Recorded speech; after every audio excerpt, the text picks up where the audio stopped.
Seorang jadi kehadiran yang putrinya lebih cepat dari rencana dari bukan karena itu Charles Suryadinata melainkan karena keluarga memang butuh Pilar langsung menelepon 112 adalah yang tidak terlihat sampai ia menjadi satu-satunya hal yang membuat semuanya yang memilukan ini. Aku ingin tidak semua kisah berakhir dengan bahagia di Indonesia. Tulis di kolom komentar dan mari kita mulai perjalanan ini bersama. Dan komitmen sederhana semoga kamu menikmatinya. Dan kadang itu sudah lebih dari cukup. Lonceng angin bambu yang tergantung di pohon terbesi tua terus melantunkan nada sepi. Seperti yang selalu terdengar setiap pagi selama 3 tahun terakhir, sementara Helena Pramudia Wiraningsih berdiri di depan jendela dapurnya, memandangi helai-helai lonceng itu bergerak pelan di terpa angin Depok yang lembab, merasakan beratnya sunyi menekan dada. Di usia 72 tahun, rumah yang dulu penuh tawa kini hanya memantulkan gema dari semua yang hilang.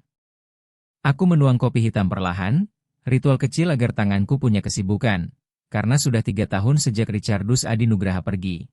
3 tahun belajar tidur di tengah ranjang, 3 tahun memasak porsi satu orang lalu tetap membuang sisa makanan, 3 tahun menunggu telepon dinding yang tetap membisu sepanjang minggu ini. Helena Pramudia Wiraningsih mengambil bingkai foto di atas meja dapur dan dengan jari yang mulai keriput menelusuri senyum seorang anak kecil. Larasati Ayu Prasetya, 4 tahun, bermata bening dengan rambut ika liar yang tak mau rapi. Cucunya itulah satu-satunya yang dulu memenuhi rumah ini dengan tawa. Yang selalu merengek ingin menginap akhir pekan bersama nenek Helena Pramudia Wiraningsih untuk membuat kue kering mentega dan bermain di halaman. Tapi kunjungan itu kini makin jarang, makin singkat, nyaris tak ada. Helena Pramudia Wiraningsih mengangkat telepon dan menekan nomor Marlina Putri Utami untuk ketiga kalinya minggu ini. Terdengar 1, 2, 3 kali dering lalu masuk pesan suara, dan aku menutupnya tanpa meninggalkan apapun, apalagi yang bisa kukatakan yang belum kukatakan? 20 menit kemudian telepon akhirnya berdering, dan Helena Pramudia Wiraningsih menjawab sebelum dering kedua. Halo, MA? Suara Marlina Putri Utami terdengar terburu-buru dan buyar. Maaf, aku nggak bisa lama. Kerjaan lagi gila. Aku berkata lembut berharap akhir pekan ini bisa bertemu. Mungkin membawa Larasati Ayu Prasetya, supaya kami bisa bikin kue kering favoritnya. Tapi setelah jeda singkat dan suara kertas berdesir di seberang, Marlina Putri Utami menjawab ia tak bisa akhir pekan ini karena ada stok opname di toko. Dan Larasati Ayu Prasetya sedang bersama Charles Suryadinata Wibowo lagi. Dia cocok dengan anak itu dan aku benar-benar butuh bantuan. Nama Charles Suryadinata Wibowo membuat punggungku merinding. Dia ayah dari mantan suami Marlina Putri Utami. Lelaki yang nyaris tak kukenal selain basa-basi di pertemuan keluarga bertahun-tahun lalu, dan naluri seorang nenek dalam diriku langsung siaga. Aku bertanya apakah Larasati Ayu Prasetya baik-baik saja. Namun Marlina Putri Utami hanya berkata semuanya baik dan ia harus menutup telepon. Nanti kami mampir, ya? Lalu sambungan terputus sebelum Helena Pramudia Wiraningsih sempat menjawab. Aku berdiri terpaku dengan gagang telepon di tangan, menatap foto Larasati Ayu Prasetya di pintu kulkas di antara gambar-gambar lama dan magnet kusam. Merasa ada yang tidak beres meski tak bisa menamainya. Tapi ibu dan nenek itu tahu. Mereka selalu tahu. Lonceng angin berbunyi lagi. Kali ini bukan menenangkan melainkan seperti peringatan, dan aku meletakkan cangkir kopi. Merasakan keputusan mengeras di kepalaku seperti embun beku di pagi dingin.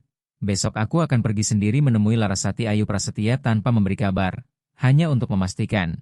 Hanya untuk menenangkan kecemasan yang terus menggerogoti pikiranku. Aku tidak tahu saat itu bahwa keputusan itu akan mengubah segalanya.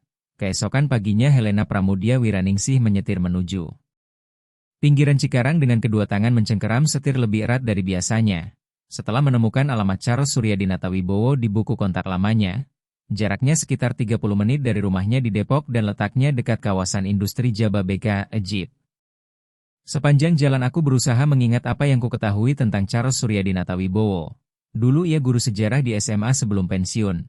Selalu sopan di acara keluarga meski terasa menjaga jarak, dan Marlina Putri Utami pernah menyebut beberapa bulan lalu bahwa ia agak pelupa belakangan ini. Tapi katanya tidak parah, sekadar keluhan normal orang tua. Namun saat Helena Pramudia Wiraningsih melambat mendekati alamat itu, kesan pertama langsung membuat dadaku sesak. Rumput halaman tidak dipotong berminggu-minggu bahkan mungkin berbulan-bulan. Tumbuh liar tak rata sampai hampir menelan kotak pos, semua jendela tertutup rapat dengan gorden meski siang cerah. Dan beberapa koran berbungkus plastik menguning berserakan di jalan masuk. Helena Pramudia Wiraningsih memarkir mobil dan duduk sebentar. Jantung berdegup lebih cepat daripada yang ingin kuakui. Mencoba meyakinkan diri bahwa mungkin aku berlebihan atau Charles Suryadinata Wibowo hanya sedang sibuk. Tetapi rumah itu jelas tidak beres.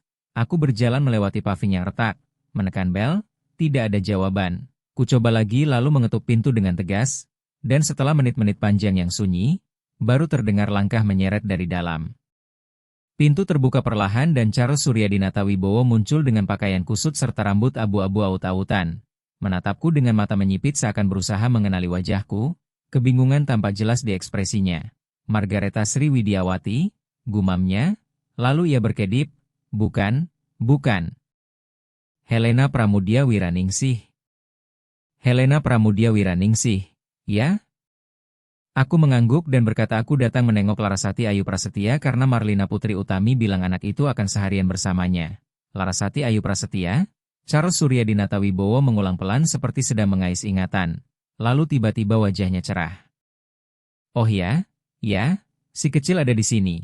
Lagi main di atas, katanya sambil menyingkir memberi jalan, dan seketika bau lembab pengap menyergapku, bukan busuk menyengat, tapi apek seperti rumah yang jendelanya tak pernah dibuka berbulan-bulan.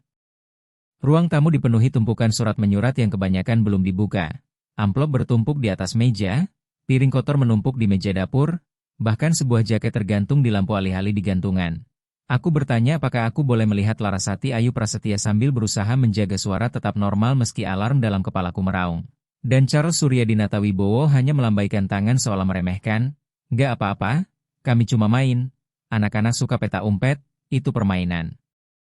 Bagus.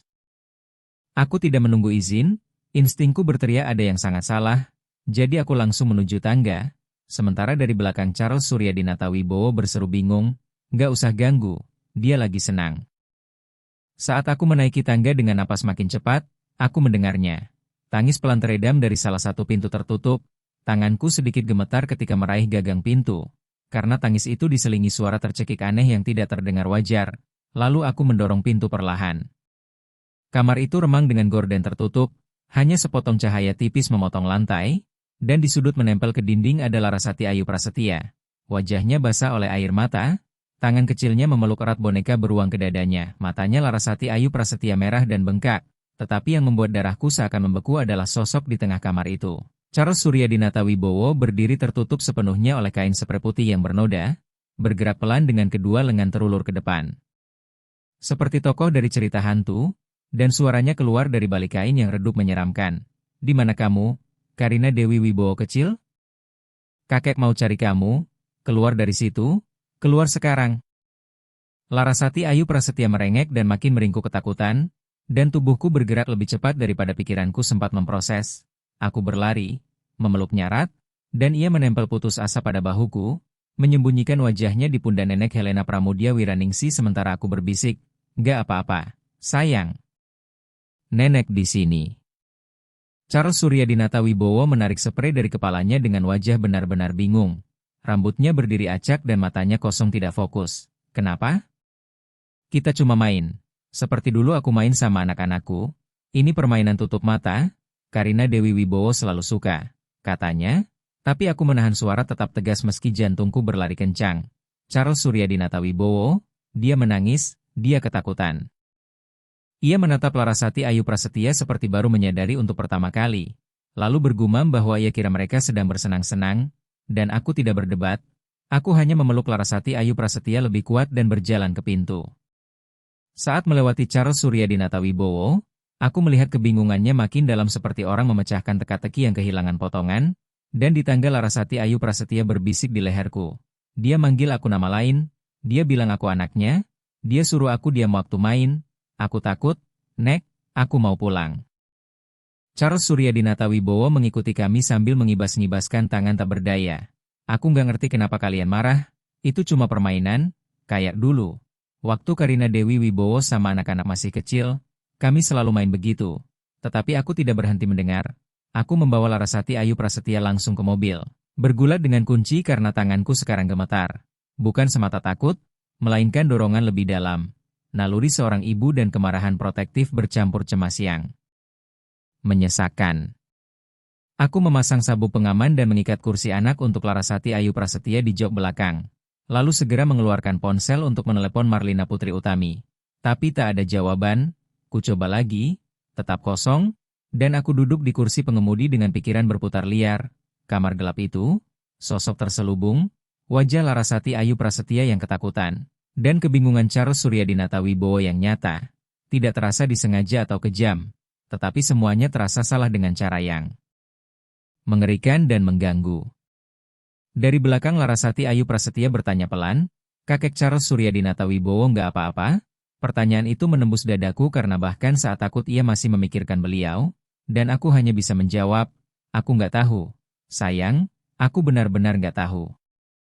Aku menatap rumah Charles Suryadinata Wibowo sekali lagi. Rumput tinggi, gorden tertutup, koran terlupakan, lalu jariku ragu di layar sebelum akhirnya aku tahu apa yang harus kulakukan. Sekalipun aku belum sepenuhnya paham apa yang kulihat, sekalipun orang tak percaya atau panggilan ini menimbulkan masalah. Larasati Ayu Prasetya tidak aman di sana dan Charles Suryadinata Wibowo juga tidak baik-baik saja.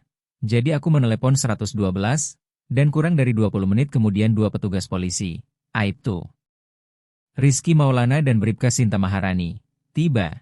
Aku menunggu di mobil sambil mencoba menjelaskan apa yang kulihat kepada Bribka Sinta Maharani, dan saat mengucapkannya keras-keras aku sempat merasa konyol.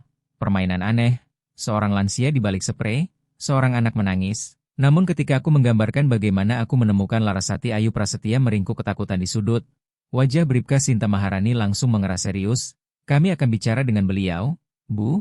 Kami pastikan semuanya baik." Baik saja.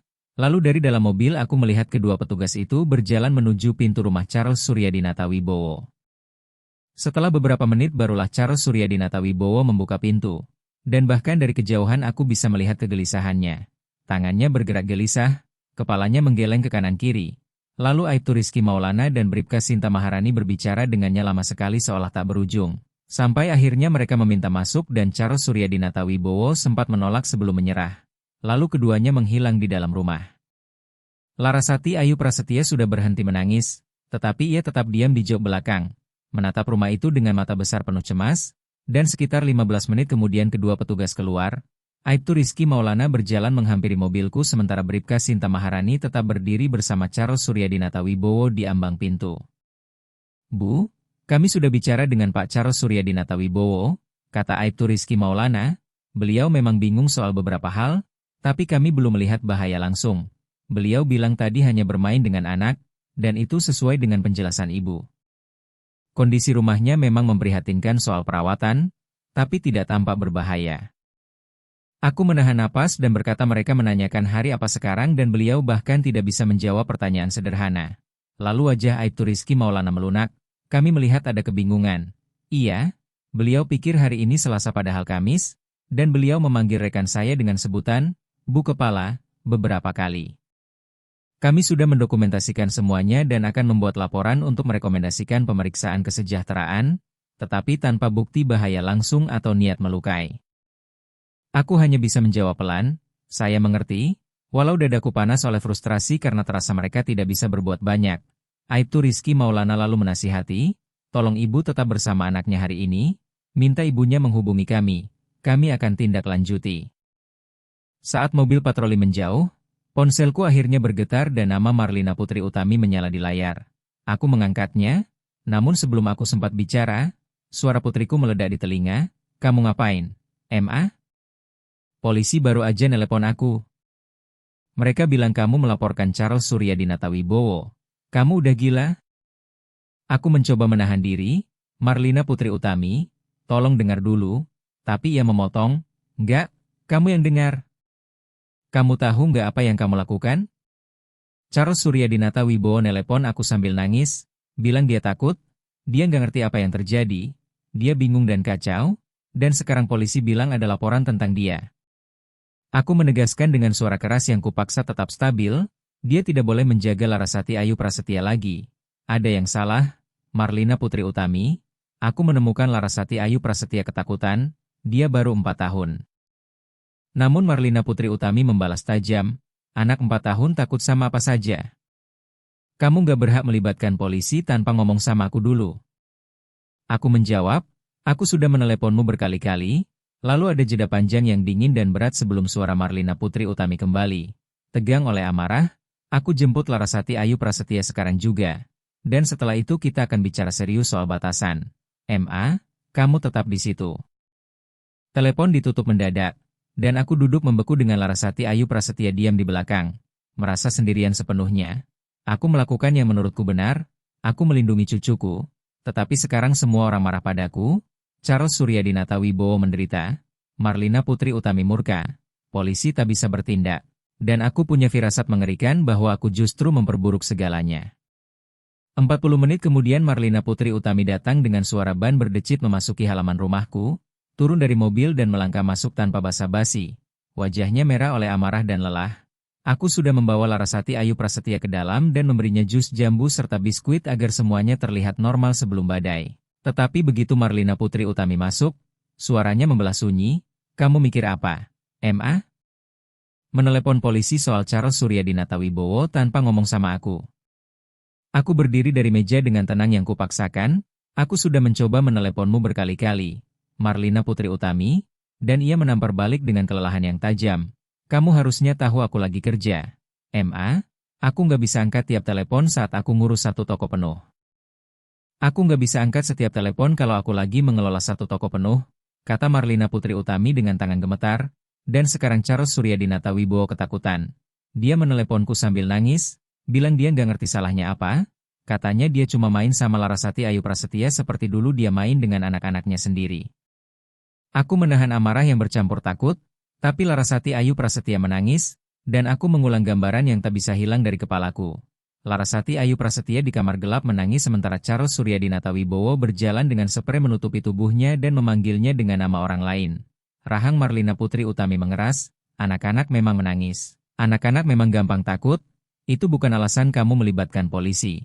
Charles Suryadinata Wibowo nggak akan menyakiti siapa pun, dia selalu baik sama keluarga kita. Dari sofa, Larasati Ayu Prasetya menatap pertengkaran itu dengan mata ketakutan sampai lupa memegang kotak jus jambunya. Dan aku melihat itu lalu menurunkan suara. Kita bicara di ruangan lain saja. Namun Marlina Putri Utami menolak. Enggak, aku bawa Larasati Ayu Prasetya dan aku pulang. Lalu ia melangkah ke sofa, menggenggam tangan putrinya. Ayo, sayang, kita pulang. Aku maju satu langkah, Marlina Putri Utami. Tolong, ada yang gak beres dengan Charles Suryadinata Wibowo. Aku gak bilang dia jahat, tapi dia gak sehat. Lihat kebingungannya, lihat kondisi rumahnya. Suara Marlina Putri Utami pecah. Kamu maksudnya rumahnya gak sempurna? Dia lansia yang tinggal sendirian. Wajar kalau rumahnya gak rapi. Wajar kalau kadang dia bingung. Semua orang juga begitu. Lalu ia menarik Larasati Ayu Prasetya ke arah pintu. Tahu gak? Aku pikir kamu kesepian. MA, kamu kesal aku jarang datang, kesal Larasati Ayu Prasetya nggak lagi sering menginap di sini, jadi kamu cari-cari masalah padahal nggak ada. Kata-kata itu menghantam dadaku seperti pukulan, itu nggak adil, tapi Marlina Putri Utami menatapku dengan air mata mengalir. Adil? Mau ngomong soal adil? Aku ngelakuin semuanya sendirian, aku kerja 50 jam seminggu, bayar semua tagihan, ngurus Larasati Ayu Prasetya tanpa bantuan karena ayahnya nggak pernah muncul, dan satu-satunya orang yang bantu. Satu-satunya yang jagain dia saat aku nggak mampu bayar penitipan anak, baru saja kamu hancurkan. Aku berkata pelan, aku bisa menjaganya, dan menambahkan, kapanpun kamu butuh, kamu tahu, tetapi Marlina Putri Utami tertawa getir. MA, kamu 72 tahun, naik tangga saja kamu sering ngos-ngosan. Gimana kalau Larasati Ayu Prasetya lari? Gimana kalau ada keadaan darurat? Aku nggak bisa menaruh tanggung jawab itu ke kamu. Dan setiap kalimatnya jatuh seperti batu di dadaku. Tua, lemah, tidak berguna. Hingga aku hanya mampu menahan suara. Aku lebih kuat dari yang kamu kira, dan aku juga jauh lebih lelah dari yang kamu bayangkan. Bahu Marlina Putri Utami turun, amarahnya menguap jadi kelelahan murni. Aku nggak sanggup sekarang. Aku nggak bisa ngurus laporan polisi, Charles Suryadinata Wibowo yang ketakutan, dan kamu yang menurutku menyabotase setiap keputusan yang aku ambil. Aku menjawab, aku nggak menyabotase, aku melindungi Larasati Ayu Prasetya. Tetapi Marlina Putri Utami membentak, melindungi dari apa? Dari lansia bingung yang main sesuatu yang bikin dia takut? Itu bukan perlindungan, MA, itu paranoia.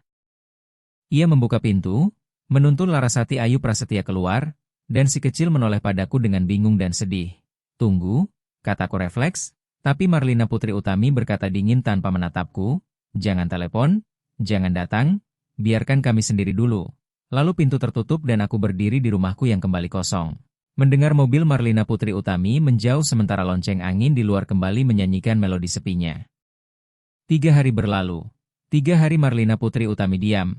3 hari aku menatap ponsel berharap berdering. 3 malam aku terbangun dan melihat lagi kamar gelap itu. Sosok berselubung, wajah Larasati Ayu Prasetya.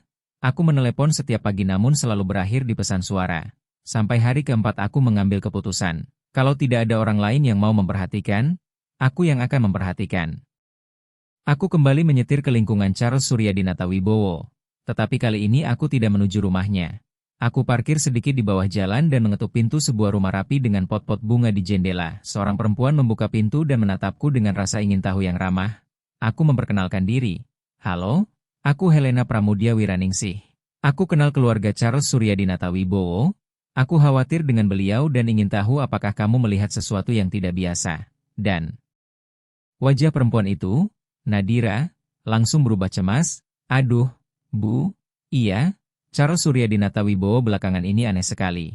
Minggu lalu aku lihat beliau di luar pakai piyama jam 2 siang, cuma berdiri di rumput menatap kosong. Aku panggil tapi beliau menatapku seperti aku tidak ada." Dadaku langsung terasa jatuh.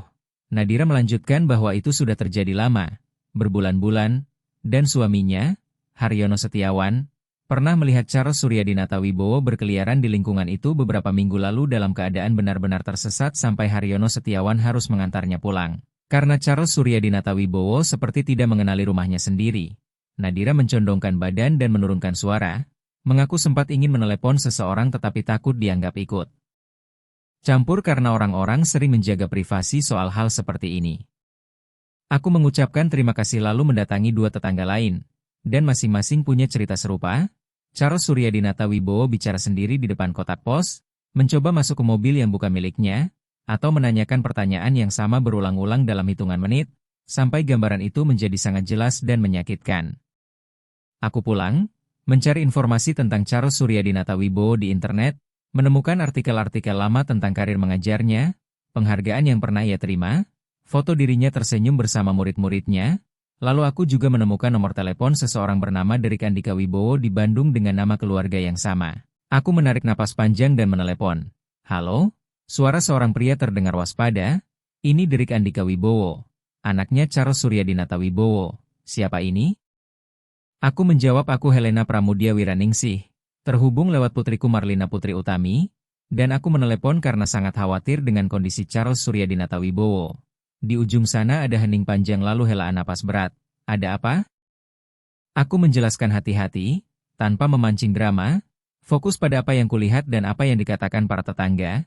Dan setelah hening panjang lagi, Derik Andika Wibowo akhirnya mengaku dengan suara penuh rasa bersalah bahwa ia juga menyadari hal-hal aneh saat mereka berbicara lewat telepon.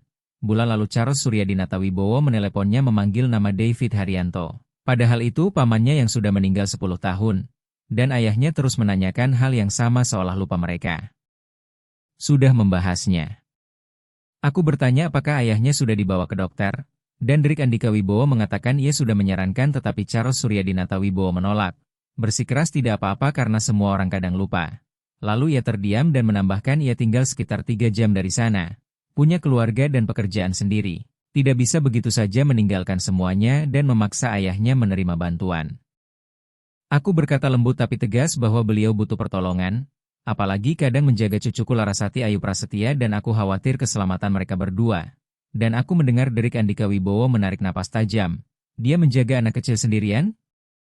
Itu tidak aman. Kalau yang kamu ceritakan benar, itu benar-benar tidak aman."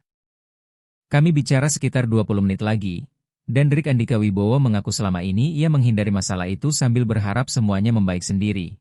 Ia berjanji akan segera datang menemui ayahnya untuk membujuk pemeriksaan, tapi aku bisa merasakan keraguan dan ketakutan di suaranya. Ketakutan menghadapi kenyataan yang selama ini tidak ada seorang pun ingin benar-benar menatap. Dan setelah telepon ditutup aku duduk di dapur, memandang bayangan senja memenuhi ruangan, sadar bahwa semua orang terlalu sibuk, terlalu lelah, atau terlalu jauh untuk melihat apa yang sebenarnya terjadi. Aku sadar Charles Suryadinata Wibowo makin memburuk sendirian dan bahkan keluarganya sendiri tidak cukup memperhatikan sebelum semuanya terlambat. Lalu seminggu setelah kejadian itu, aku mendapat kunjungan tak terduga. Seorang perempuan sekitar 40 tahunan berdiri di terasku membawa map dengan senyum lelah. Bu Helena Pramudia Wiraningsih. Saya Patricia Ayu Nirmala dari P2TP2A DP3A. Saya menindaklanjuti laporan polisi minggu lalu, dan perutku langsung menciut, tetapi aku tetap mempersilahkannya masuk. Kami duduk di meja dapur. Patricia Ayu Nirmala mengeluarkan dokumen dan menanyakan detail apa yang kusaksikan, jadwal kerja Marlina Putri Utami, serta perilaku Charles Suryadinata Wibowo. Aku menjawab jujur, berusaha tidak terdengar dramatis, hanya fakta. Sementara ia mencatat dengan wajah profesional namun jelas kelelahan. Setelah selesai, ia meletakkan pena dan berkata, Bu Helena Pramudia Wiraningsih, saya ingin ibu tahu bahwa saya percaya. Yang ibu lihat memang mengkhawatirkan, tapi tanpa bukti niat menyakiti atau bahaya yang langsung mengancam. Tangan kami agak terikat, anaknya tidak mengalami luka fisik dan Pak Charles Suryadinata Wibowo tidak punya riwayat. Aku condong ke depan, tapi bagaimana kalau lain kali? Bagaimana kalau kebingungannya makin parah? Bagaimana kalau Larasati Ayu Prasetya terluka karena beliau lupa anak itu ada di sana? Patricia Ayu Nirmala mengangguk, saya paham kekhawatiran ibu. Kami akan menghubungi Pak Charles Suryadinata Wibowo untuk evaluasi dan kami akan bicara dengan ibunya. Tapi saya harus jujur, sistem kami sedang kewalahan, kasus seperti ini, risiko potensial, bukan cedera nyata, biasanya butuh waktu. Ponselnya bergetar, ia melirik sekilas dan aku melihat lelah di matanya. Beban terlalu banyak kasus dengan jam yang terlalu sedikit. Aku bertanya, berapa lama? Dan ia menjawab, bisa berminggu-minggu, mungkin lebih. Lalu ia berdiri, menyerahkan kartu nama, kalau ibu melihat hal lain yang mengkhawatirkan, segera hubungi, dan dorong ibunya mencari alternatif pengasuhan. Ketika Patricia Ayu Nirmala pergi, aku merasa hampa, berminggu-minggu, mungkin lebih, dan sementara itu aku harus melakukan apa? Berharap tidak terjadi apa-apa? Tak lama kemudian ponselku berdering, akhirnya Marlina Putri Utami, dan aku mengangkat cepat, tetapi suaranya sedingin es. Ma? Petugas pendamping datang ke tempat kerjaku. Dia tanya-tanya di depan atasan soal pengasuhan anakku. Kamu tahu nggak betapa memalukannya itu? Aku menelan ludah. Aku nggak minta mereka melakukan itu. Namun Marlina Putri Utami menekan, kamu yang mulai semua ini, dan sekarang Charles Suryadinata Wibowo bahkan nggak mau ngomong sama aku. Tadi pagi dia telepon bilang dia terlalu gelisah untuk menjaga Larasati Ayu Prasetya. Dia takut polisi balik lagi. Suaranya retak. Dia satu-satunya bantuan yang aku punya, Ma, satu-satunya pilihan, dan sekarang aku nggak punya siapa-siapa. Aku menjawab tegas, kamu punya aku, tetapi Marlina Putri Utami menghela napas putus asa, aku sudah bilang kamu nggak mungkin jaga anak 4 tahun penuh waktu, dan aku nggak sanggup bolos kerja. Aku nyaris nggak cukup untuk hidup sampai akhir bulan. Aku nggak tahu harus gimana. Aku nggak boleh kehilangan pekerjaan ini, aku nggak boleh. Hatiku sakit mendengar putriku. Tapi di balik sakit itu ada frustrasi yang membara. Aku menahan suara tetap stabil. Marlina Putri Utami, Charles Suryadinata Wibowo itu tidak baik-baik saja. Kamu nggak lihat? Ini bukan soal merebut bantuanmu. Ini soal menjaga Larasati Ayu Prasetya tetap aman. Namun ia menjawab keras, aman dari apa? Dari lansia bingung yang main sesuatu yang bikin dia takut? Itu bukan bahaya. Itu cuma. Lalu ia mendadak berhenti.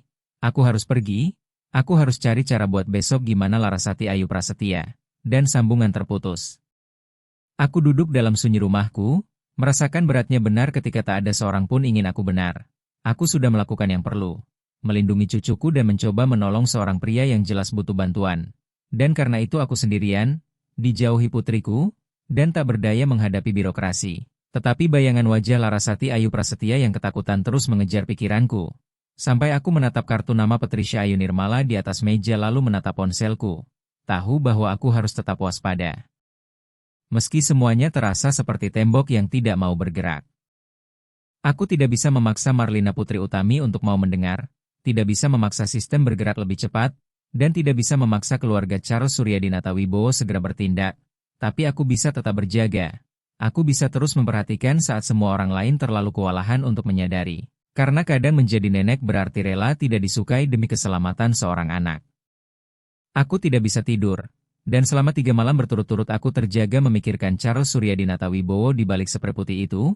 Memanggil Larasati Ayu Prasetya dengan nama yang salah. Melihat lagi kebingungan di matanya, sesuatu yang tidak cocok dengan gambaran orang yang berniat jahat.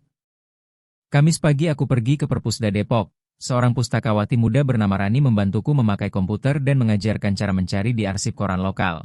Aku mengetik nama Charles Suryadinata Wibowo dan muncullah artikel demi artikel, foto-foto dirinya yang lebih muda, tersenyum, penuh energi, dengan judul tentang guru lokal yang menerima penghargaan prestasi. Fotonya dikelilingi murid-murid bermata berbinar, dan tulisan yang menggambarkannya sebagai orang yang membuat pelajaran sejarah. Terasa hidup. Ada juga artikel 15 tahun lalu tentang program bimbingan belajar yang ia rintis. Rekan-rekannya menyebutnya berdedikasi, baik hati, dan sabar. Aku terus menggulir sampai menemukan sesuatu yang membuat napasku tercekat. Sebuah berita duka 28 tahun lalu tentang Karina Dewi Wibowo, 16 tahun, putri tercinta Charles Suryadinata Wibowo dan Margareta Sri Widiawati, meninggal karena kecelakaan lalu lintas. Tanganku gemetar di atas mouse karena di kamar gelap itu Charles Suryadinata Wibowo memang memanggil Larasati Ayu Prasetya sebagai Karina Dewi Wibowo. Menanyakan di mana Karina Dewi Wibowo kecil. Aku mencari lagi dan menemukan bahwa Margareta Sri Widiawati meninggal 8 tahun lalu. Sejak itu Charles Suryadinata Wibowo hidup sendirian, sementara dua putranya tinggal jauh dari kota. Aku mencetak artikel-artikel itu dan duduk membacanya berulang kali. Makin yakin ini bukan lelaki berbahaya, melainkan lelaki yang mengabdikan hidupnya untuk anak muda, yang kehilangan putri secara tragis, dan dipuji banyak orang. Jadi apa yang berubah? Aku teringat cerita para tetangga tentang kebingungan dan tersesat, tentang Charles Suryadinata Wibowo memanggil anaknya dengan nama saudara yang sudah meninggal, tentang rumah yang kacau dan ketidakmampuannya menjawab hal sederhana seperti tanggal atau hari. Aku lalu mencari tanda-tanda gangguan ingatan pada lansia, dan daftar itu membuatku merinding. Lupa nama dan tanggal, bingung waktu dan tempat, sulit menyelesaikan tugas yang dulu biasa, masalah bahasa, penilaian menurun, perubahan kepribadian. Semuanya persis yang kulihat pada Charles Suryadinata Wibowo. Aku membaca lagi tentang demensia dan Alzheimer tahap awal. Dan setiap artikel seperti menguatkan bisikan naluriku. Charles Suryadinata Wibowo tidak sedang berusaha menakuti Larasati Ayu Prasetya dan dia tidak lalai dengan sengaja. Pikirannya sendirilah yang mengkhianatinya. Menyeretnya kembali keingatan puluhan tahun silam hingga ia melihat putrinya yang hilang alih-alih cucu dari seorang kenalan. Aku mengumpulkan hasil cetakanku dan berjalan ke mobil. Karena kalau dugaanku benar berarti Charles Suryadinata Wibowo sedang menderita sendirian, memburuk tanpa bantuan. Bagaimana caranya membuktikan ini? Bagaimana caranya membuat orang mau mendengar? Aku menyetir kembali ke lingkungan Charles Suryadinata Wibowo tanpa benar-benar tahu rencanaku. Aku hanya tahu aku harus melihatnya lagi dengan pemahaman baru ini. Mungkin kalau aku mendekat dengan cara berbeda aku bisa menemukan kebenaran. Bukan sebagai nenek yang marah, melainkan sebagai seseorang yang curiga ia sedang sakit dan ketakutan, karena bahaya yang sebenarnya bukan Charles Suryadinata Wibowo, melainkan fakta bahwa tak ada yang memperhatikan seorang pria yang sangat butuh pertolongan. Aku menunggu 10 menit sebelum berani mengetuk pintunya. Artikel dari perpustakaan berada di kursi penumpang sebagai bukti nyata tentang siapa Charles Suryadinata Wibowo dulu. Lalu kali ini aku mengetuk pelan. Saat pintu terbuka aku langsung melihat ketakutan di matanya dan Charles Suryadinata Wibowo mulai menutup pintu. Jadi aku buru-buru berkata, Charles Suryadinata Wibowo, tolong, aku tidak datang untuk bikin masalah. Aku hanya ingin bicara, kataku. Dan Charles Suryadinata Wibowo sempat ragu lalu bertanya dengan suara bergetar, polisi ikut kamu? Aku menggeleng. Tidak, cuma aku janji, dan perlahan ia membuka pintu. Tubuhnya terlihat lebih kurus, bajunya kebesaran, matanya merah seperti tidak tidur berhari-hari. Aku mengikutinya ke ruang tamu dan kondisi rumahnya lebih parah dari sebelumnya. Piring kotor menumpuk lebih banyak, surat-surat berserakan di mana-mana, dan ada bau aneh seperti sesuatu yang gosong di udara. Kami duduk berhadapan dalam diam yang canggung sampai akhirnya aku memulai pelan. Meminta maaf karena membuatnya takut dengan keterlibatan polisi. Tetapi aku perlu bertanya sesuatu dan aku butuh ia jujur. Kamu merasa bagaimana? Sungguh-sungguh? Charles Suryadinata Wibowo mengencangkan rahang defensif. Aku baik-baik saja, nggak ada apa-apa. Namun aku menatapnya dan bertanya lagi apakah ia yakin. Karena para tetangga melihatnya sering bingung. Dan saat polisi datang pun ia kesulitan menjawab. Suaranya mendadak meninggi, tangannya gemetar, semua orang lupa kadang-kadang. Semua orang kadang kehilangan hari apa sekarang. Itu nggak berarti apa-apa. Aku mencondongkan badan. Charles Suryadinata Wibowo, aku tidak menyerang kamu. Hari ini aku ke Perpusda Depok, aku baca tentang kariermu, penghargaanmu, semua murid yang pernah kamu bantu, kamu guru yang luar biasa, dan matanya tiba-tiba berkaca-kaca seolah kata-kata itu menembus sesuatu yang rapuh. Itu dulu, gumamnya, katakan apa yang sebenarnya terjadi. Ia terdiam lama, lalu seperti bendungan jebol, kata-kata mengalir tanpa bisa dibendung. Kemarin aku bangun dan aku nggak ingat apa aku sudah sarapan, jadi aku bikin telur dadar. Lalu aku lihat piring di wastafel ada sisa telur, baru aku sadar aku sudah makan, tapi aku sama sekali nggak punya ingatan tentang itu. Suaranya pecah. Minggu lalu aku pergi ke sekolah, SMA tempat aku dulu mengajar. Aku pikir aku harus menyiapkan pelajaran tentang perang saudara. Aku sampai di sana dan gedungnya beda. Katanya sudah direnovasi bertahun-tahun lalu, tapi aku nggak ingat. Aku berdiri di parkiran hampir 1 jam sampai aku baru ingat aku sudah pensiun dan aku nggak kerja di sana lagi. Hatiku seperti diremas, dan Charles Suryadinata Wibowo mengusap matanya kasar sambil melanjutkan. Dan kadang aku sedang di suatu tempat melakukan sesuatu lalu tiba-tiba aku nggak tahu bagaimana aku sampai di situ atau apa yang harus kulakukan. Rasanya seperti aku terbangun di tengah film, hanya saja film itu hidupku sendiri. Aku bertanya lembut, hari itu dengan Larasati Ayu Prasetya. Apa yang terjadi? Ia menutup wajah dengan kedua tangan, lalu saat mengangkatnya air mata mengalir di pipinya. Aku kira dia Karina Dewi Wibowo. Karina Dewi Wibowoku, katanya lirih, demi Allah, aku menatap anak itu dan aku melihat putriku saat usia 4 tahun. Dulu kami sering main peta umpet dengan tutup mata. Waktu Karina Dewi Wibowo kecil dia suka sekali. Dia menjerit sambil tertawa, aku bodoh, aku nggak tahu aku menakutinya. Aku kira kami bermain. Aku kira aku membuatnya bahagia. Ia menatapku putus asa. Aku kehilangan akal? Helena Pramudia Wiraningsih, aku tahu aku kehilangan akal. Ada hari yang lebih baik, tapi hari buruk makin sering. Aku lupa nama, aku lupa di mana aku berada. Kemarin aku menelepon dari Andika Wibowo dan minta dia menjemput adiknya dari latihan sepak bola. Padahal Karina Dewi Wibowo sudah pergi hampir 30 tahun dan aku tahu itu. Di suatu bagian kepalaku aku tahu. Tapi saat itu, aku nggak bisa menahan, aku benar-benar percaya. Lalu ia berbisik dengan ketakutan yang telanjang, apa yang terjadi padaku? Aku bergeser duduk di sampingnya, menggenggam kedua tangannya yang gemetar di antara tanganku. Aku pikir kamu harus ke dokter, Charles Suryadinata Wibowo. Ini bukan sekadar lupa biasa. Ini seperti ada sesuatu yang medis dan kamu butuh bantuan.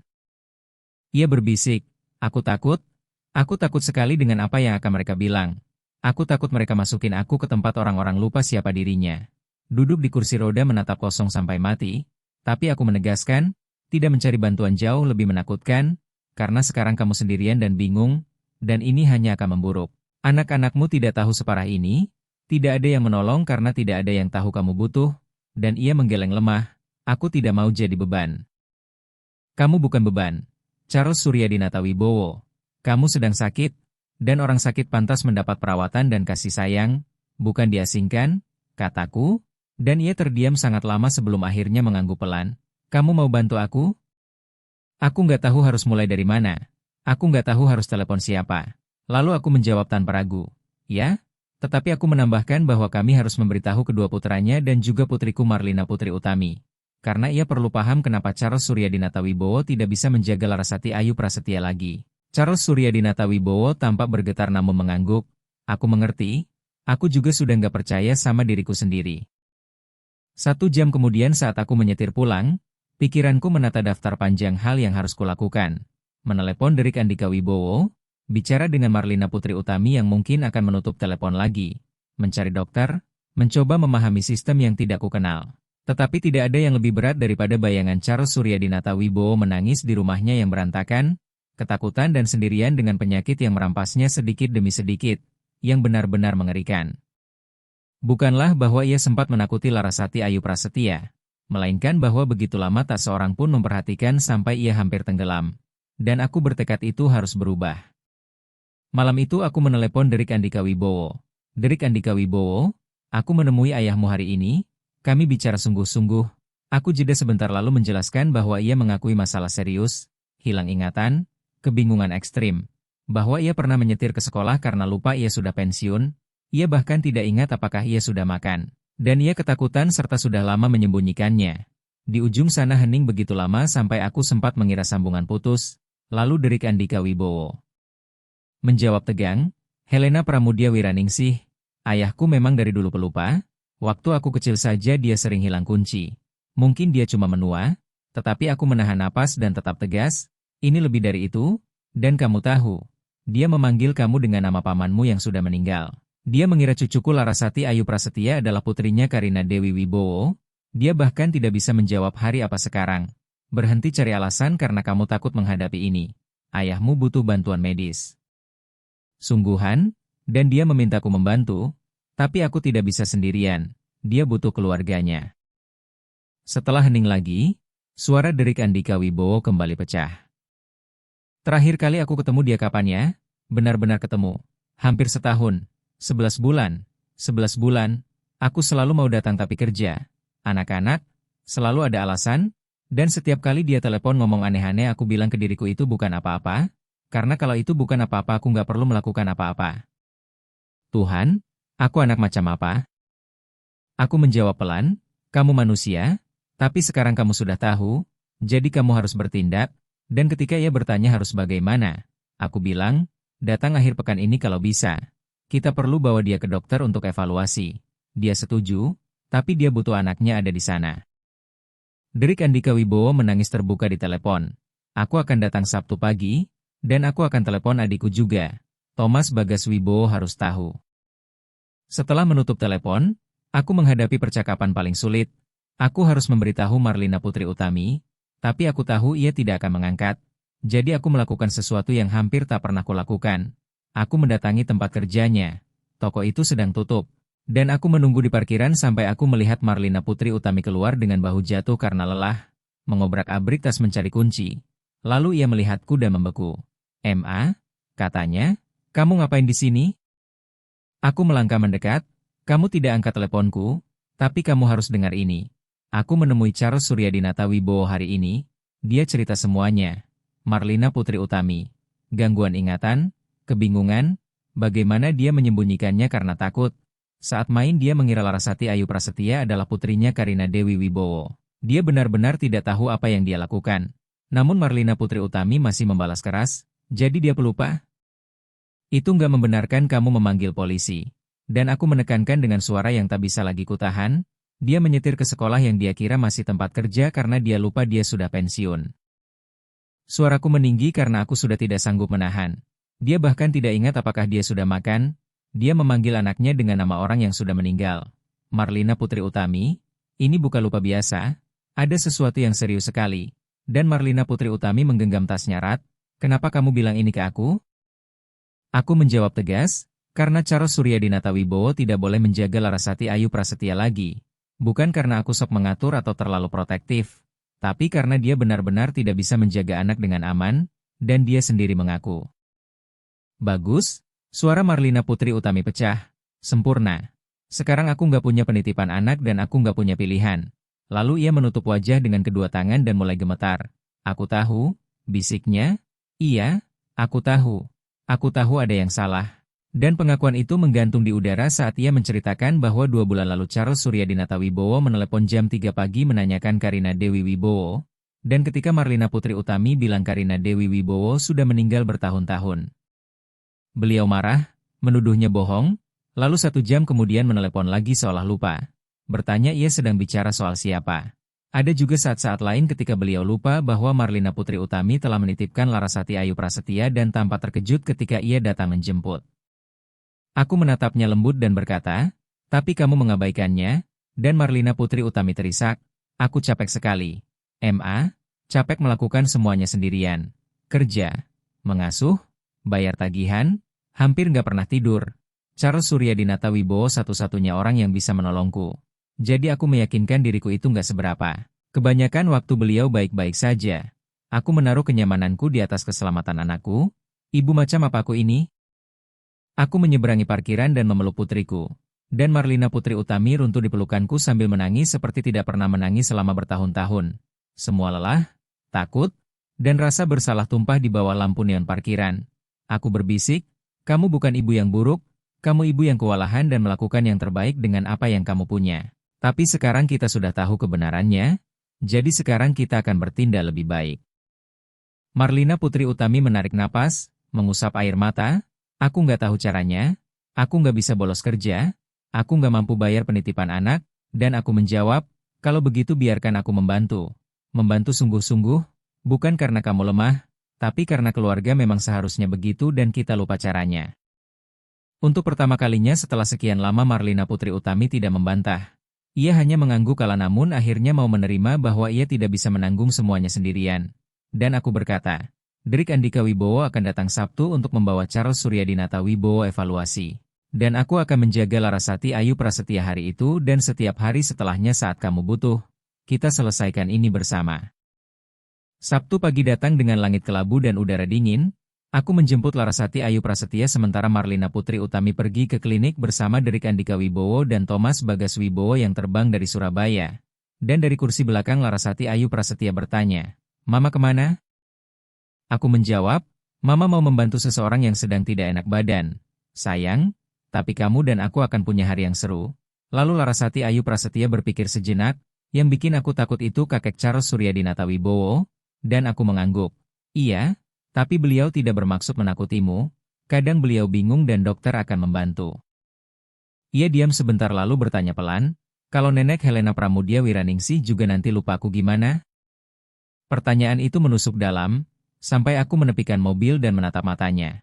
Semua orang kadang lupa hal kecil, seperti, kunciku di mana, tapi aku tidak akan pernah lupa betapa aku sayang kamu. Itu janji, dan Larasati Ayu Prasetya tersenyum lega. Sementara itu di klinik suasananya berat, Charles Suryadinata Wibowo berada di ruang pemeriksaan menjalani tes kognitif. Drik Andika Wibowo berkata dengan suara penuh sesal bahwa ia seharusnya lebih sering datang dan seharusnya melihatnya. Lalu Thomas Bagas Wibowo menambahkan mereka semua seharusnya. Mengaku sudah tinggal di Surabaya 6 tahun dan hanya menelepon sebulan sekali. Bahkan sering buru-buru menutup telepon karena sibuk. Sedangkan Marlina Putri Utami meletakkan majalah yang sedari. Tadi tidak benar-benar ia baca dan mengaku Charles Suryadinata Wibowo kerap menelepon malam-malam membicarakan orang yang sudah tidak ada. Namun ia meyakinkan diri itu cuma mimpi buruk karena ia butuh percaya semuanya baik-baik saja agar hidupnya tidak runtuh. Tak ada dari kita yang mau melihatnya, kata Drik Andika Wibowo, tapi Helena Pramudia Wiraningsih, perempuan yang bahkan nyaris tidak mengenal ayahku. Justru melihat apa yang kami, anak-anaknya sendiri, memilih untuk tidak lihat. 1 jam kemudian, Dokter Saraf Dr. Maya Kusumawati memanggil mereka masuk. Charles Suryadinata Wibowo duduk tampak kecil dan ketakutan ketika Dr. Maya Kusumawati berkata ia sudah menyelesaikan evaluasi awal dan hasilnya menunjukkan penurunan signifikan di banyak aspek, ingatan jangka pendek, fungsi eksekutif, dan orientasi waktu. Dan bila digabungkan dengan perubahan perilaku serta hasil CT scan MRI, ia mendiagnosis Charles Suryadinata Wibowo mengalami Alzheimer, kemungkinan stadium sedang, kata. Kata itu melayang seperti vonis yang menyesakan. Suara Drik Andika Wibowo bergetar saat dokter menambahkan penyakit itu sudah berkembang cukup lama, mungkin 2-3 tahun. Dr. Maya Kusumawati menatap Charles Suryadinata Wibowo dengan iba, menanyakan apakah ia paham, dan ia mengangguk pelan, otak saya sakit, itu sebabnya saya tidak ingat, itu sebabnya saya bingung. Lalu dokter menegaskan dengan jelas bahwa Charles Suryadinata Wibowo tidak boleh lagi tinggal sendirian. Ia butuh pengawasan dan obat, tidak boleh menyetir. Tidak boleh mengurus keuangan, dan tidak boleh merawat orang lain, terutama anak kecil. Mata Marlina Putri Utami langsung berkaca-kaca, campuran rasa bersalah dan lega melintas di wajahnya. Pilihan kita apa? Tanya Thomas Bagas Wibowo. Dan dokter menjawab pusat perawatan memori adalah opsi paling aman. Karena pada akhirnya ia akan butuh perawatan 24 jam, hanya saja biayanya mahal. Sekitar Rp 81,35 juta per bulan. Membuat Drik Andika Wibowo mengusap wajah. Mengaku ia tidak punya uang sebanyak itu karena 2 anaknya kuliah dan ia masih mencicil rumah. Thomas Bagas Wibowo menyarankan menjual rumah ayah mereka. Namun Charles Suryadinata Wibowo menegang. Rumahku, tapi aku tinggal di sana. Di sana aku dan Margareta Sri Widiawati membesarkan keluarga. Dan ketika Drik Andika Wibowo memanggilnya lirih, suaranya pecah. Ayah sudah tidak bisa tinggal sendiri. Itu tidak aman. Charles Suryadinata Wibowo berbisik dengan tangan gemetar bahwa ia tidak ingin menjadi beban dan tidak ingin mereka terpaksa merawatnya karena seharusnya dialah yang menjaga mereka. Tetapi Thomas Bagas Wibowo berlutut di sampingnya dan berkata lembut bahwa ayah mereka sudah merawat, mengajar, dan mencintai mereka selama bertahun-tahun, jadi sekarang giliran mereka. Mereka menghabiskan 1 jam lagi mengisi formulir dan menerima arahan hukum. Lalu saat keluar Charles Suryadinata Wibowo tampak sangat lelah. Derik Andika Wibowo membawanya pulang sementara Thomas Bagas Wibowo dan Marlina Putri Utami mengikuti. Dan di dalam rumah yang berantakan mereka duduk untuk pertama kalinya sebagai keluarga yang benar-benar bersatu di hadapan situasi yang terasa mustahil.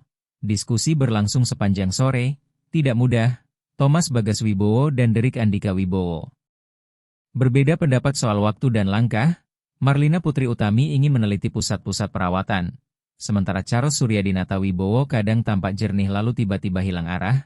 Kadang ikut bicara, kadang seperti tersesat, namun satu hal jelas, akhirnya mereka memperhatikan. Pukul 3 ponsel Helena Pramudia Wiraningsih berdering. Marlina Putri Utami di seberang bertanya bagaimana hasilnya, dan aku menjawab singkat, Alzheimer stadium sedang. Mereka sekarang di rumah beliau mencoba menyusun semuanya dan itu terasa berat, lalu Marlina Putri Utami meminta, setelah jeda ragu. Apakah aku mau datang karena mereka butuh bantuanku dan aku adalah satu-satunya yang melihat ini lebih dulu. Aku menatap Larasati Ayu Prasetya yang sedang mewarnai di meja dan berkata kami akan sampai dalam 20 menit. Saat tiba, Larasati Ayu Prasetya sempat ragu di ambang pintu mengingat kunjungan terakhirnya. Tetapi aku menggenggam tangannya dan menenangkan, tidak apa-apa, kakek Charles Suryadinata Wibowo hanya sakit, beliau bukan orang yang menakutkan, lalu kami masuk. Keluarga menoleh, Charles Suryadinata Wibowo melihat Larasati Ayu Prasetya dan matanya langsung basah. Ia meminta maaf karena sudah menakutinya, dan Larasati Ayu Prasetya menatap serius sambil berkata bahwa nenek Helena Pramudia Wiraningsih bilang beliau sedang sakit dan itu bukan sengaja, dan Charles Suryadinata Wibowo mengangguk berulang. Berjanji itu benar. Aku menyaksikan keluarga yang retak itu berusaha bergerak maju. Tidak sempurna, bukan keajaiban, tapi itu sebuah awal, dan kadang itulah satu-satunya hal yang bisa diminta. 2 minggu kemudian Derik Andika Wibowo dan Thomas Bagas Wibowo membawa Charles Suryadinata Wibowo mengunjungi pusat-pusat khusus, dan aku ikut menemani. Lalu kami baru benar-benar merasakan betapa sulitnya sistem itu. Tempat yang bagus punya daftar tunggu 6 bulan. Tempat-tempat yang lebih terjangkau justru terasa seperti tempat yang tidak ingin siapapun menitipkan orang yang dicintai. Biayanya tetap mencekik. Dan kami semua melihat jelas bagaimana sistem kesehatan sering gagal melindungi lansia, terlalu mahal, terlalu lambat. Patricia Ayu Nirmala dari P2TP2A DP3A datang lagi dan berkata kepada Marlina Putri Utami bahwa nenek Helena Pramudia Wiraningsih melakukan hal yang benar dengan melaporkan. Karena kasus seperti ini setiap hari bisa luput tanpa disadari. Sejak itu aku menjadi pengunjung harian bagi Charles Suryadinata Wibowo sementara Derik Andika Wibowo dan Thomas Bagas Wibowo menyusun rencana jangka panjang. Dan Larasati Ayu Prasetya kini menghabiskan hari-harinya bersamaku sehingga rumah yang dulu kosong kembali dipenuhi tawa. Marlina Putri Utami juga sering datang. Dan untuk pertama kalinya dalam bertahun-tahun kami, ibu dan anak, berbicara jujur tanpa topeng. Aku takut berakhir sendirian seperti kamu, aku mendengar Marlina Putri Utami mengaku. Jadi aku menjauhkan semua orang. Dan aku menjawab lirih, aku juga takut jadi beban, jadi aku memilih diam. Lalu kami menangis bersama, saling meminta maaf, dan mulai benar-benar sembuh. 6 bulan sudah berlalu sejak hari ketika aku menemukan Larasati Ayu Prasetya menangis, 6 bulan sejak semuanya berubah. Sekarang Charles Suryadinata Wibowo tinggal di Geraha Rahayu Memory Care Cikarang. Sebuah fasilitas kecil yang kebetulan membuka 1 kamar lebih cepat dari perkiraan, tidak sempurna tapi bersih. Stafnya penuh empati dan ada taman berpagar yang aman. Kondisinya masih terus menurun. Ada hari ia mengenali kedua putranya, ada hari ia memanggil mereka dengan nama yang salah, tetapi ia nyaman, minum obat teratur, dan yang terpenting, aman. Suatu Sabtu sore aku mengantar Larasati Ayu Prasetya ke sana. Ia membawa gambar, sebuah rumah, orang-orangan stik, dan matahari kuning besar, dan ia bertanya pelan, kalau kakek Charles Suryadinata Wibowo jadi menyeramkan lagi gimana? Aku menenangkan, tidak, sayang, sekarang beliau dijaga. Beliau tidak pernah berniat menakutimu, otaknya saja yang sedang bingung. Kami menemukan Charles Suryadinata Wibowo di taman menatap burung-burung yang makan di wadah pakan. Rambutnya rapi, bajunya bersih, dan ketika ia melihat kami ia tersenyum hangat meski matanya punya jarak yang samar.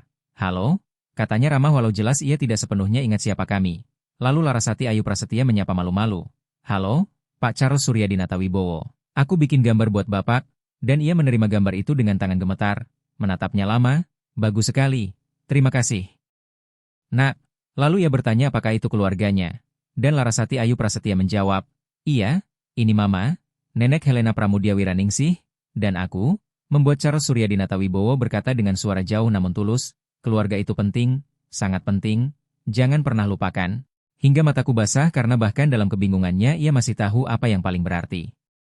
Kami menemani beliau sekitar 1 jam, ia bercerita. Sebagian tentang kelas-kelasnya, sebagian tentang masa kecilnya, dekade-dekade tercampur tidak beraturan, tetapi ia tenang. Saat pamit Larasati Ayu Prasetya memeluknya pelan, semoga kakek cepat baikan, dan ia membalas lembut, terima kasih, nak, kamu anak baik. Di mobil Larasati Ayu Prasetya berkata, kakek kelihatan lebih baik sekarang, dan aku menjawab, dari dulu beliau baik, sayang, beliau cuma tersesat di kepalanya sendiri. Sekarang ada orang yang membantunya menemukan jalan. Saat kami kembali ke rumah Nenek Helena Pramudia Wiraningsih, Marlina Putri Utami sudah menunggu. Ia sengaja mengambil libur sore, sesuatu yang kini lebih sering ia lakukan, karena pekerjaan barunya memang membayar sedikit lebih rendah tetapi memberinya kelonggaran untuk hadir. Dan ketika ia bertanya bagaimana kondisi Charles Suryadinata Wibowo, aku menjawab, tenang, beliau tidak sepenuhnya sadar, tapi beliau tenang. Lalu kami bertiga duduk di ruang tamu, tempat yang dulu memantulkan gema. Kesepian kini penuh kehidupan. Larasati Ayu Prasetya bermain sementara aku dan Marlina Putri Utami membicarakan hal-hal biasa. Sekolah, kerja, rencana lebaran. Setelah itu aku dan Larasati Ayu Prasetya keluar ke taman. Sepanjang musim kemarau kami menanam bunga bersama. Kenikir, kembang sepatu mini, dan tapak dara. Dan ia bertanya apakah bunga-bunga itu akan tumbuh besar. Lalu aku tersenyum menyelipkan ikal rambutnya ke belakang telinga. Iya, sayang, kalau kita rawat tiap hari sedikit demi sedikit, mereka akan tumbuh kuat dan cantik. Momen sederhana di sore biasa, tapi memuat semua yang penting. Akhirnya Derik Andika Wibowo dan Thomas Bagas Wibowo benar-benar mengambil alih urusan ayah mereka. Mereka menjual rumah itu, dan meski menyakitkan membongkar rumah masa kecil mereka, mereka tahu itu perlu. Marlina Putri Utami akhirnya belajar menerima bantuan dan berhenti percaya bahwa ia harus memikul setiap beban sendirian. Hubungan kami, aku dan putriku, menjadi lebih dekat daripada sebelumnya. Dan Charles Suryadinata Wibowo tidak lagi sendirian atau terlupakan. Ia tetap punya martabat dan kini keluarganya benar-benar memahami apa yang ia butuhkan. Sementara itu aku, Nenek Helena Pramudia Wiraningsih, menemukan kembali sesuatu yang kukira sudah hilang. Tujuan hidup, bukan tujuan yang megah dan dipuji orang, melainkan tujuan yang sunyi.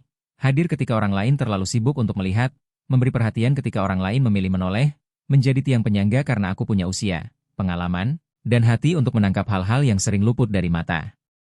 Malam itu saat aku menidurkan Larasati Ayu Prasetya, ia bertanya pelan, Nenek Helena Pramudia Wiraningsih, Nenek bakal selalu ada? Aku mengecup keningnya dan menjawab, selama Nenek masih bisa, Nenek akan selalu ada untuk kamu. Itu janji. Setelah Larasati Ayu Prasetya terlelap, aku duduk di dekat jendela memandang lonceng angin bambu menari di terpa angin senja, memikirkan betapa dekatnya kami dengan tragedi. Bukan karena niat jahat, melainkan karena kegagalan manusia yang sederhana. Terlalu sibuk, terlalu lelah untuk benar-benar melihat. Penyakit Charles Suryadinata Wibowo bukan salah siapa-siapa. Tetapi kelalaian yang membiarkan semuanya berjalan tanpa kendali adalah kelalaian bersama. Kedua putranya terjebak dalam hidup mereka, Marlina Putri Utami tenggelam dalam pengasuhan yang sepi, para tetangga enggan ikut campur, sistem bergerak lambat, semuanya punya alasan yang terasa masuk akal. Tetapi alasan tidak melindungi orang yang rentan. Perhatian yang melindungi, kepedulian yang melindungi, seseorang yang berani tidak disukai demi melakukan yang benar. Yang benar-benar menakutkan bukanlah monster dalam bayangan, melainkan betapa mudahnya orang baik menjadi buta terhadap penderitaan yang ada tepat di depan mata. Peranku di keluarga ini selalu sunyi dan nyaris tak terlihat, tetapi kini aku mengerti. Menjadi yang paling tua, yang punya waktu dan pengalaman, yang berani memandang kebenaran yang tidak nyaman. Itu bukan kelemahan, itu kekuatan. Aku adalah penopang yang baru disadari ketika semuanya mulai rapuh dan tiba-tiba keberadaanku jadi penting. Lonceng angin kembali berdenting dalam gelap dan kali ini aku tersenyum. Karena besok aku akan bangun, menjenguk Charles Suryadinata Wibowo, menjaga Larasati Ayu Prasetya, dan mendukung Marlina Putri Utami.